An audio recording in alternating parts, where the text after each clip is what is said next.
Hi friends, welcome to our channel. ఈ వీడియోలో మనం ఎకానమీలో భాగంగా పట్టణీకరణ మరియు జనాభా అనే టాపిక్ నుండి కొన్ని బిట్స్ ప్రాక్టీస్ చేసుకుందాం. సో ఇవి మనకు రాబోయే అన్ని ఎగ్జామ్స్ కూడా చాలా యూజ్ అవుతుంది కాబట్టి ఖచ్చితంగా వీడియో లైక్ చేసి ఖచ్చితంగా ఎండ్ వరకు చూడండి. ఈ యొక్క పట్టణీకరణ అనే టాపిక్ నుండి ఖచ్చితంగా మనకు ఒక క్వశ్చన్ వచ్చే ఛాన్స్ ఉంది.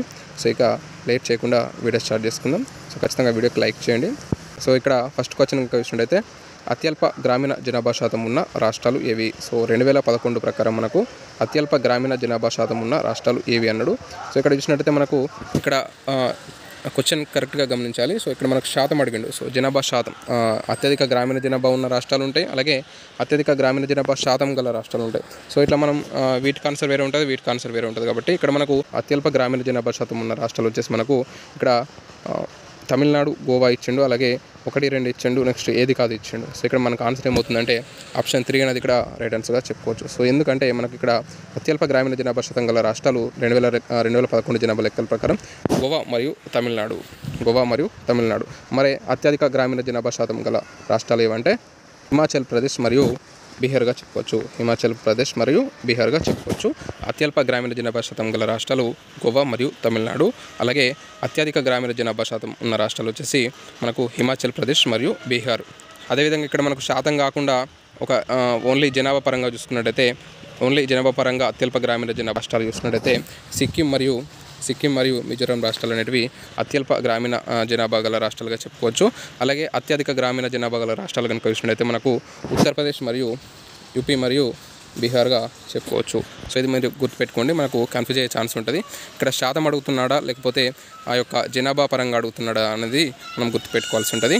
ఓకేనా? సో ఇక్కడ మనకు ఆన్సర్ ఏమవుతుంది? ఆప్షన్ 1 and 2 రైట్, కాబట్టి ఆప్షన్ 3 అనేది ఇక్కడ రైట్ ఆన్సర్గా చెప్పుకోవచ్చు. ఓకేనా? నెక్స్ట్ సెకండ్ క్వశ్చన్ చూద్దాం. సో మెగా సిటీలు అని పిలిచే నగరాల జనాభా దాదాపుగా ఎంత అంటే మనకు 1 కోటి జనాభా మించిన పట్టణాలను మనం ఏమంటామంటే మెగా సిటీలు అని పిలవడం జరుగుతుంది. సో మెగా సిటీలు అంటే ఏంటంటే మనకు యుఎన్ఓ నిర్వచనం ప్రకారం 1 కోటి జనాభా దాటిన పట్టణాలను మనం మెగా సిటీలుగా చెప్పుకోవడం జరుగుతుంది. అసలు మనం ఫస్ట్ పట్టణం అంటే ఏంటి అసలు అంటే 5,000 జనాభా నుండి 1,00,000 వరకు జనాభా ఉన్న ప్రాంతాన్ని మనం పట్టణంగా చెప్పుకోవచ్చు. 5,000 నుండి 1,00,000 వరకు జనాభా ఉన్న ప్రాంతాన్ని మనం పట్టణంగా చెప్పుకోవచ్చు. ఓకేనా? అలాగే 1,00,000 వరకు 1,00,000 దాటిందంటే మనం దాన్ని ఏమంటామంటే ఒక నగరంగా పేర్కొంటాం. ఓకేనా? 1,00,000 జనాభా దాటిన దాన్ని నగరంగా పేర్కొంటాం. అలాగే 10 లక్షలు దాటిన నగరాన్ని ఏమంటామంటే మనం మెట్రోపాలిటన్ లేదా మిలియన్ నగరంగా పిలవడం జరుగుతుంది. ఓకేనా? మెట్రోపాలిటన్ నగరం లేదా మిలియన్ నగరంగా పిలవడం జరుగుతుంది. అలాగే 1 కోటి జనాభా దాటిన పట్టణాలను మనం మెగా సిటీలుగా చెప్పుకోవచ్చు. ఓకేనా? అర్థమైంది అనుకుంటా. ఏం లేదు, 5,000 నుండి మనము 5,000 నుండి 1,00,000 జనాభా గల ప్రాంతాన్ని మనం పట్టణంగా చెప్పుకుంటాం. అలాగే 1,00,000 పై ఉన్న జనాభాను మనం ఏమంటామంటే నగరంగా చెప్పుకుంటాం. అలాగే 10 లక్షల పైన జనాభా ఉన్న నగరాన్ని మనం ఏమంటామంటే మెట్రోపాలిటన్ నగరం లేదా మిలియన్ నగరంగా చెప్పుకుంటాం. అలాగే 1 కోటి జనాభా మించిన పట్టణాలను మెగా సిటీలుగా చెప్పుకోవడం జరుగుతుంది. ఇది గుర్తుపెట్టుకోండి. మనకు మెగా సిటీ అంటే ఏంటి, మెట్రోపాలిటన్ నగరం అంటే ఏంటి, అలాగే మిలియన్ నగరం అంటే ఏంటి, అలాగే నగరం అంటే ఏంటి, పట్టణం అంటే ఏంటి. సో ఇవి మనకు తెలియాలి. ఇవి బేసిక్ క్వశ్చన్స్. సో ఇవి బేసికే కదా అని చెప్పేసి మనం నెగ్లెక్ట్ చేయొద్దు. సో ఈ మధ్య ఏ ఎగ్జామ్ చూసుకున్నా కూడా మనకు బేసిక్ క్వశ్చన్సే ఎక్కువ అడుగుతున్నాడు. సో మనం ఏదో అప్లికేషన్ వైజ్గా చదువుకుంటున్నాం కానీ సో మనకు బేసిక్ క్వశ్చన్సే ఎక్కువ అడగడం జరుగుతుంది. కాబట్టి మనం బేసిక్ క్వశ్చన్ మీద కూడా కొంచెం ఖచ్చితంగా నాలెడ్జ్ పెంచుకోవాల్సి ఉంటుంది. సో నెక్స్ట్ చూసినట్టయితే చూడండి, ప్రస్తుతం దేశంలో మెగా సిటీల సంఖ్య ఎంత? సో ప్రస్తుతం దేశంలో మెగా సిటీల సంఖ్య ఎంత అంటే మనకు 3. ఓకేనా? సో 3 అవి ఏంటి అంటే ఫస్ట్ ముంబై, అలాగే ఢిల్లీ, అలాగే కలకత్తా. ఓకేనా? ముంబై, ఢిల్లీ, కలకత్తా అనేటివి ఈ 3 కూడా దేశంలో ప్రస్తుతం ఉన్న మెగా సిటీలుగా చెప్పుకోవచ్చు. ప్రస్తుతం దేశంలో మెగా సిటీల సంఖ్య ఎంత అంటే 3 అని చెప్పాల్సి ఉంటుంది. అందులో మనకు ఈ యొక్క ముంబై మరియు ఢిల్లీ అలాగే కోల్కతా అనేటివి ఈ యొక్క మెగా సిటీలుగా చెప్పుకోవచ్చు. మరి ఇక్కడ మనం ఇంతకుముందుకు 10 లక్షల పైన జనాభా ఉన్న గల ప్రాంతాన్ని ఏమంటామని చెప్పినాం? మిలియన్ నగరాలు అంటామని చెప్పినాం. సో మరి ప్రస్తుతం ఉన్న మిలియన్ నగరాలు ఏంటంటే 53. సో మిలియన్ నగరాలు అనేవి ప్రస్తుతం 53గా ఉన్నాయి. అలాగే మెగా సిటీలు చూసుకున్నట్టయితే 3 ఓకేనా 3 ఇది గుర్తుపెట్టుకోండి. మనకు మిలియన్ నగరాలు 53 ఉన్నాయి, మెగా సిటీలు వచ్చేసి 3 ఉన్నాయి ప్రస్తుతం గుర్తుపెట్టుకోండి. సో నెక్స్ట్ 4th క్వశ్చన్ చూడండి. సో నెక్స్ట్ ఇక్కడ అదే క్వశ్చన్ ఉంది. 2011 జనాభా లెక్కల ప్రకారం దేశంలో మిలియన్ నగరాల సంఖ్య ఎంత? సో అది కనుక మనం చూసినట్లయితే 2011 జనాభా లెక్కల ప్రకారం దేశంలో మిలియన్ నగరాల సంఖ్య చూసుకున్నట్లయితే 53. ఇది మీకు ఇంతకుముందుకే చెప్పిన ఎంత అంటే 53 ఓకేనా. సో మిలియన్ నగరాలు అంటే 10 లక్షల జనాభా పైబడిన నగరాలను మనం మిలియన్ నగరాలుగా చెప్పుకుంటాం. మిలియన్ నగరాలు లేదా మెట్రోపాలిటన్ నగరాలను కూడా అంటాం ఓకేనా. సో నెక్స్ట్ 5th క్వశ్చన్ చూడండి. కింది వాటిలో మిలియన్ నగరాలు లేని రాష్ట్రాలు ఏవి? సో మిలియన్ నగరాలు లేని రాష్ట్రాలు ఇచ్చాడు. సో వాటిని కనుక మనం చూసినట్లయితే మిలియన్ నగరాలు అనేవి ఏ రాష్ట్రాల్లో లేవు అంటే హిమాచల్ ప్రదేశ్లో లేవు, అలాగే సిక్కింలో లేవు, ఒడిశాలో లేవు, ఉత్తరాఖండ్లో లేవు. సో మనకు ఆప్షన్ 4 అనేది ఇక్కడ రైట్ ఆన్సర్గా చెప్పుకోవచ్చు. మనకు మిలియన్ నగరాలు ఎక్కువగా గల రాష్ట్రం ఏంటంటే యూపీ. ఉత్తరప్రదేశ్ అనేది మనకు మిలియన్ నగరాలు ఎక్కువగా గల రాష్ట్రంగా చెప్పుకోవచ్చు. సో ఏంటంటే 7 మిలియన్ నగరాలు ఇక్కడ ఉండడం జరిగింది. ఎక్కడ అంటే యూపీలో ఓకేనా గుర్తుపెట్టుకోండి. సో నెక్స్ట్ 6th క్వశ్చన్ చూడండి. కింది వాటిలో కాస్మోపాలిటన్ నగరానికి ఉదాహరణ ఏంటి? సో ఫస్ట్ కాస్మోపాలిటన్ నగరం అంటే ఏంటంటే వివిధ జాతీయాలకు చెందిన ప్రజలు ఒకే ప్రదేశంలో లేదా ఒకే జనావాసంలో నివసిస్తుంటే వాళ్ళని మనం ఏమంటామంటే కాస్మోపాలిటన్ నగరంగా చెప్పుకోవచ్చు. అంటే వివిధ జాతీయాలకు చెందిన ప్రజలు ఒకే ప్రాంతంలో అంటే ఒకే ప్రదేశంలో లేక ఒకే జనావాసంలో నివసిస్తుంటే ఆ యొక్క ప్రాంతాన్ని మనం ఏమంటామంటే కాస్మోపాలిటన్ నగరంగా చెప్పుకోవచ్చు, లేదా కాస్మోపాలిటన్ నగరం లేదా విశ్వనగరంగా పిలవడం జరుగుతుంది ఓకేనా. ఈ యొక్క కాస్మోపాలిటన్ నగరం అంటే ఏంటనేది మీకు అర్థమైంది.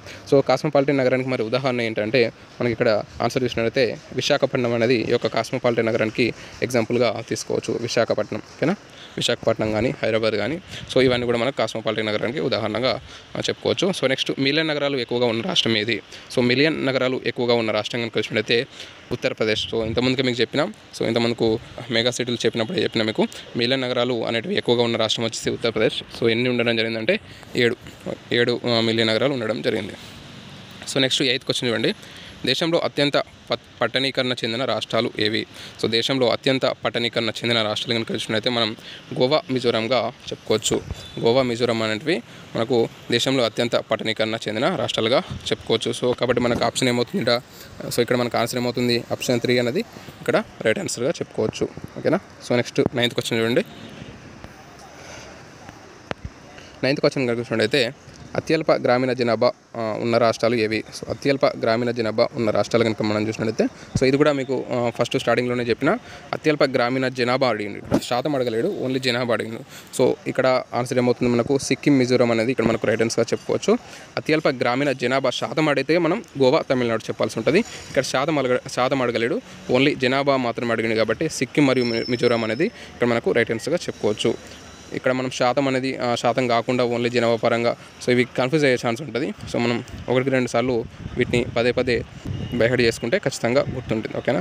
సో నెక్స్ట్ 10th క్వశ్చన్ చూడండి. దేశ జనాభాలో గ్రామీణ జనాభా శాతం ఎంత? 2011 జనాభా లెక్కల ప్రకారం మనం గ్రామీణ జనాభా కనుక చూసినట్టయితే ఎంత శాతం అంటే 68.84%గా చెప్పుకోవచ్చు. మిగిలిన 31.16% అనేది పట్టణ జనాభా శాతంగా చెప్పుకోవచ్చు. సో దేశ జనాభాలో మన 2011 జనాభా లెక్కల ప్రకారం దేశ జనాభాలో గ్రామీణ జనాభా శాతం వచ్చేసి 68.84%, అలాగే పట్టణ జనాభా వచ్చేసి 31.16%గా చెప్పుకోవచ్చు. సో ఇక్కడ మీరు ఇక్కడ ఆన్సర్ రాంగ్ ఉంది. సో ఇది మనం ఇక్కడ గుర్తుపెట్టుకుని నేను చెప్పి సో ఇది మనకు. సో నెక్స్ట్ ఇక్కడ మనం చూసినట్లయితే ఇక్కడ చూడండి ఒక టేబుల్ ఇక్కడ. సో ఇక్కడ గ్రామీణ జనాభా వాటా, పట్టణ జనాభా వాటా, సో వాటికి సంబంధించి శాతాలు ఇచ్చాడు. సో మనం ఇది అంటే 2001 అలాగే 2011 అలాగే 1901 ప్రకారం సో మనం చూసుకున్నట్లయితే అంటే పెరిగిందా తగ్గిందా అని అడిగే ఛాన్స్ ఉంటుంది. మనకు 1901 నుండి 2011 వరకు గ్రామీణ జనాభా శాతం పెరిగిందా లేదా తగ్గిందా, 2001 నుండి 2011 వరకు తగ్గిందా పెరిగిందా పట్టణ జనాభా, సో ఈ విధంగా అడిగే ఛాన్స్ ఉంటుంది. కాబట్టి ఇది మనం ఒకసారి కంపేర్ చేసుకుంటూ చూసుకున్నట్లయితే ఇక్కడ 1901లో చూడండి గ్రామీణ జనాభా వాటా అనేది మనకి ఇక్కడ 89.2%గా ఉంది, 2001లో 72.2%గా ఉంది, అలాగే 2011లో 68.84%గా ఉంది. అంటే మనం ఇక్కడ గమనించినట్లయితే గ్రామీణ జనాభా శాతం అనేది ఇక్కడ మనకు అంటే ఇక్కడ ఇయర్స్ గడిచిన కొద్దీ మనకు తగ్గుకుంటూ వస్తుంది. సో మనకు ఇయర్స్ గడిచిన కొద్దీ యొక్క గ్రామీణ జనాభా వాటా అనేది తగ్గుకుంటూ వస్తుంది. 1901లో మనకు 89.2% ఉండేది, 2000 కోట్లో 72.2%గా వచ్చింది. ఆ తర్వాత 68.84%గా ఉండడం జరిగింది. అంటే మనకు గ్రామీణ జనాభా శాతం అనేది తగ్గుతూ వస్తుంది. మనకు అడుగుతాడు 2001 నుండి 2011 మధ్య గ్రామీణ జనాభా శాతం అనేది తగ్గిందా పెరిగిందా అని అడుగుతాడు. సో అప్పుడు మనం ఏం చెప్పాల్సి ఉంటుంది? తగ్గింది. ఓకేనా, గ్రామీణ జనాభా శాతం అనేది తగ్గింది. ఇక్కడ మన పట్టణ జనాభా కనుక వచ్చినట్లయితే 1901 నుండి 2001 వరకు పట్టణ జనాభా శాతం పెరిగింది. ఇక్కడ 10.8 ఉన్నది, ఇక్కడ 27.8 అయింది, అంటే పెరిగింది. అలాగే ఇక్కడ 2001 నుండి 2011కు కూడా పెరిగింది, అంటే 27.8 ఉండేది 31.16%గా నమోదవడం జరిగింది. సో అంటే మనకి ఇక్కడ పట్టణ జనాభా శాతం అనేది పెరుగుతూ వస్తుంది, గ్రామీణ జనాభా శాతం అనేది తగ్గుతూ వస్తుంది. సో ఈ విధంగా మనం కంపేర్ చేసుకుంటూ చదివితే ఎగ్జామ్లో మనకి ఏ విధంగా వచ్చినా కూడా ఆన్సర్ చేయగలం. మనకు ఈ విధంగా రీసెంట్గా ఎగ్జామ్స్లో ఈ విధంగానే కంపేర్ చేస్తూ అడుగుతున్నాడు. ఎగ్జాక్ట్గా ఆ వాల్యూ అడగపోయినా కూడా సో తగ్గిందా పెరిగిందా అని అడుగుతున్నాడు కాబట్టి మనం అంటే ప్రీవియస్ ఇయర్స్ డేటా కూడా చూడాల్సి ఉంటుంది. సో కాబట్టి మనం కొంచెం డెప్త్గా చదవాల్సి ఉంటుంది. సో ఇది ఈరోజు వీడియో. ఈ వీడియో కనుక మీకు నచ్చినట్లయితే ఖచ్చితంగా లైక్ చేయండి. సో మనకు ఇవి చాలా యూజ్ అవుతాయి. సో ఇవి చూడడానికి మీకు చిన్న క్వశ్చన్స్ లాగా అడగబడినా కూడా సో మనం చాలా కన్ఫ్యూజ్ అయ్యే ఛాన్స్ ఉంటుంది కాబట్టి ఖచ్చితంగా ఇలాంటి వీడియోస్ మరిన్ని చేయాలనుకుంటే ఖచ్చితంగా వీడియోకి లైక్ చేసి ఖచ్చితంగా మీ ఫ్రెండ్స్కి షేర్ చేయండి. So thanks for watching. Thank you.